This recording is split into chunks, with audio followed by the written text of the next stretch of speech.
नमस्कार. जीवन संजीवनी हेल्थ या ऑफिशियल चॅनलमध्ये सर्वांचं स्वागत आहे. कंबर किती प्रचंड दुखत असेल, पाठ दुखत असेल, बॅक पेनचा खूप त्रास होत असेल, मानदुखीचा त्रास असेल, मणक्याचे आजार असतील, मणक्यामधली नस दबलेली असेल किंवा मणक्यामधली चकती सरकलेली असेल, हिप बोनचा त्रास असेल किंवा स्पॉन्डेलिसचा त्रास असेल, यासारखे हे जे आजार आहेत ते 90% लोकांना बसण्याचे किंवा झोपण्याच्या चुकीच्या सवयीमुळं स्नायू आखडून झालेले असतात आणि फक्त 10% लोकांना हे ॲक्सिडेंटमुळे किंवा अनुवंशिक किंवा पोषण तत्वाच्या कमतरतेमुळे झालेले असतात.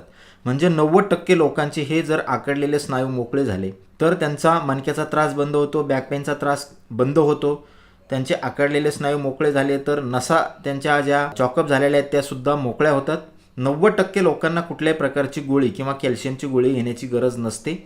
ताणलेले स्नायू मोकळे झाले की त्या हाडामधले दबलेल्या नसासुद्धा मोकळ्या होतात.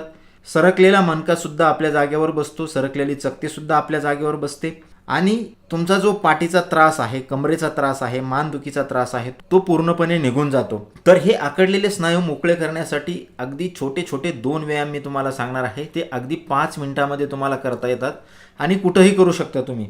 यासाठी तुम्हाला विशेष साहित्याची गरज लागत नाही. अगदी सहजरित्या करता येण्यासारखे हे 2 व्यायाम आहेत आणि हे व्यायाम केल्यानंतर फक्त 7 दिवसामध्ये तुमचा पाठीचा त्रास, बॅक पेनचा त्रास, कंबरदुखीचा त्रास, स्पॉन्डेलिसिसचा त्रास किंवा मणका दुखत असेल, चकती मणक्याची सरकली असेल तर हे सर्व त्रास तुम्हाला बंद झालेले दिसतील. अगदी 5-5 वेळेस तुम्हाला हा व्यायाम करायचा. अगदी 5 मिनिटाचा व्यायाम आहे. हा व्यायाम करण्यासाठी खाली बसून घ्यायचा आहे. बसून घेतल्यानंतर थोडेसे वॉर्मअप आपल्याला करायचं आहे. व्यायाम करण्यासाठी आपलं शरीर थोडंसं वार्म झालं पाहिजे म्हणून आपल्याला वॉर्मअप करायचं आहे आणि वॉर्मअप करण्यासाठी आपल्याला या पद्धतीनं खाली बसून आपले पाय जे आहेत उजव्या बाजूला 4-5 वेळेस फिरवायचे आहेत आणि डाव्या बाजूला 4-5 वेळेस फिरवायचे आहेत. अशा पद्धतीनं आपल्याला पायाचे स्नायू जे आहेत ते मोकळे करायचे. त्याला वॉर्मअप ॲक्शन म्हणतो आपण. त्यानंतर आपला व्यायामाचा जो पहिला प्रकार आहे तो आपल्याला करायचा आहे. त्यासाठी आपल्याला खाली बसून घ्यायचं आहे आणि आपण ज्या पद्धतीनं हात जोडतो त्या पद्धतीनं आपले दोन्ही पायाचे तळवे एकमेकाला जोडायचे आहेत आणि आपल्या हातानं दोन्ही पाय बाहेरून असे दाबून धरायचे आहेत आणि दाबून धरल्यानंतर कमरेच्या दिशेने जेवढे सरकतील तेवढं हे पाय आपल्याला जवळ ओढून घ्यायचे आहेत. त्यानंतर हे दोन्हीही पाय एकच वेळेस वर आणि एकच वेळेस खाली असं पक्षाचे जे पंख हालतात त्या पद्धतीनं किंवा बटरफ्लाय ॲक्शन आपल्याला करायचे आहे 10 ते 15 वेळेस. यानं काय होतं तर यानं कमरेचे किंवा हिप रिजनचे आणि मणक्याचे जे स्नायू आहेत ते पूर्णपणे ताणले जातात आणि मोकळे होतात. आखडलेला स्नायू असेल, आखडलेली नस असेल तर त्यामुळं मोकळी होते. फक्त 10 ते 15 वेळेस आपल्याला करायचे. अगदी 2 ते 3 मिनटं याला लागतात आपल्याला. त्यानंतर आपल्याला दुसरा आणि अत्यंत महत्त्वाचा, मणक्याची चकती सरकलेली असेल, मणका सरकलेला असेल तर तो जागेवर बसवणारा व्यायाम आपल्याला करायचा आहे. अगदी साधा व्यायाम आहे. यासाठी आपल्याला काय करायचं, सरळ सपाट जागेवर आपल्याला आसन टाकायचं आहे. आसन खूप जाड नसलं पाहिजे, पातळ आसन असलं पाहिजे. त्यानंतर आपल्याला कमरेच्या खाली लोड घ्यायचा आहे. आता तुमच्याकडे लोड नसेल तर आपण घरामधला जो कपडा आहे, चादर असेल किंवा कोणताही कपडा आपण गुंडाळून या पद्धतीनं त्याला गोल करून घ्यायचा आहे. खूप उंच करायचं नाही, साईजने तुम्हाला जेवढं दिसतंय एवढ्या पद्धतीनं करायचं आहे. त्यानंतर हे कमरेखाली घ्यायचं आहे. बरोबर कमरेखाली आपल्याला घ्यायचं आहे आणि मग एक पाय दोन्ही हातानं धरून पोटाच्या दिशेनं या पद्धतीनं दाबायचं आहे आणि त्याचबरोबर आपलं जे तोंड आहे ते गुडघ्याला टेकवण्याचा प्रयत्न करायचा आहे.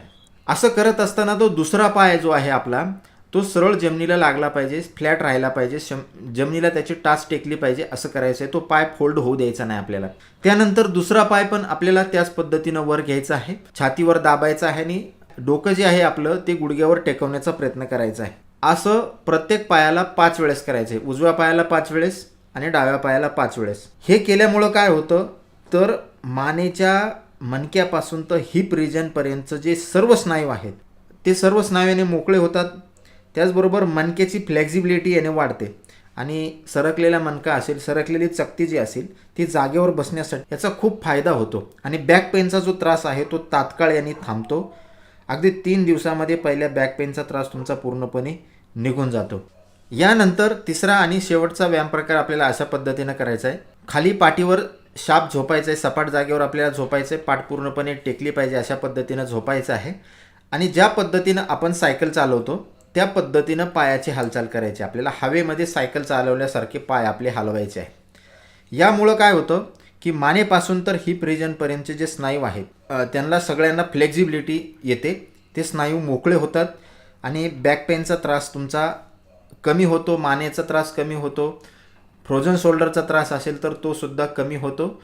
या व्यायाम प्रकारामुळं स्पॉन्डेलिसिसचा त्राससुद्धा तुमचा निघून जातो. हे तीनही प्रकार तुमचे 10 मिनिटामध्ये करून होतील. अगदी सकाळी उठल्याबरोबर तुम्ही हे या पद्धतीने व्यायाम जर केला तर बॅक पेनचा त्रास असेल, मणक्याचा त्रास असेल, मानदुखीचा त्रास असेल, स्पॉन्डेलिसिसचा असेल किंवा मानेपासून कमरेपर्यंत कुठल्याही मणक्याचा तुम्हाला त्रास असेल, हिप बोनचा त्रास असेल किंवा नस तुमची एखादी दबलेली असेल तर या सर्व समस्या या साध्या व्यायाम प्रकाराने पूर्णपणे निघून जातात.